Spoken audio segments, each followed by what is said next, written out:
Our Keeneland Select Race of the Week comes from Belmont Park. It's the Grade 1 Man o' War Stakes. I'm going to take Wake Forest, number 9, for Chad Brown, one of 3 that he has entered here. Brown's exceptionally good off the layoff, but as we saw at Keeneland, his horses seem to be a little short off the layoff, so I'm guessing this one and many of his runners should be extra good second time off the layoff this spring.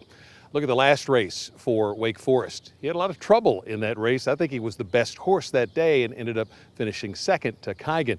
And the work pattern since that race, very strong for number 9, Wake Forest, my pick to win the Grade 1 Man o' War Stakes. The Twitter tourney encompasses the previous race, the Grade 2 Peter Pan Stakes. So I'm going to take the 6 Wild About Deb to upset the understandably heavy favorite Unified.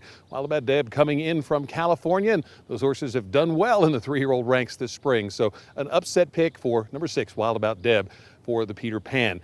Now let's see who Katie Gensler likes in the 2 races for this week's Twitter tourney. Thanks, Tom, and hopefully everyone is fully recovered from the Kentucky Derby. Congratulations again to Nyquist and the Connections. Looking forward to seeing him at the Preakness next week. More to come on that. So let's take a look at the Grade 1 Man o' War. I have to agree with Tom in this spot. I am going to go to the outside as well with Wake Forest. One of the few Chad Brown horses in this field. He sends 3 racing uncoupled. He's really looking to monopolize this graded stakes event, and he could. He's got a lot of nice turf runners in his barn. I think this is the best of the 3 and hopefully the best of the field, coming off of a very sharp performance last time out, running second.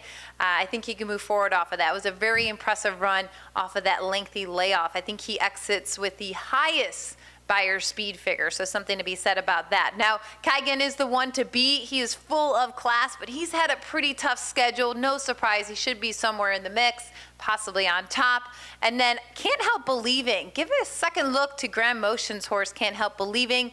Joe Rosario back aboard, coming off of a sharp performance. Something to be said with this horse moving way up in class. So I'm going to use that horse in there too at a price. Now taking a look at the Peter Pan Stakes, looking forward to Adventus making a return after the Wood Memorial. Of course, Outwork won that race. It was a very tough field, and I've been waiting for his return. Was hoping he'd be in the Derby. Obviously, that's not the case, so I will take him on top in the Peter Pan Stakes. Again, that is Adventus with Irad Ortiz. He's going to pick up the mount, so that's, I thought, was a positive sign. So great races coming up at Belmont this Saturday. Best of luck to everyone playing racetracks across the country, across the nation, and be sure to make all your wagers at KeenelandSelect.com.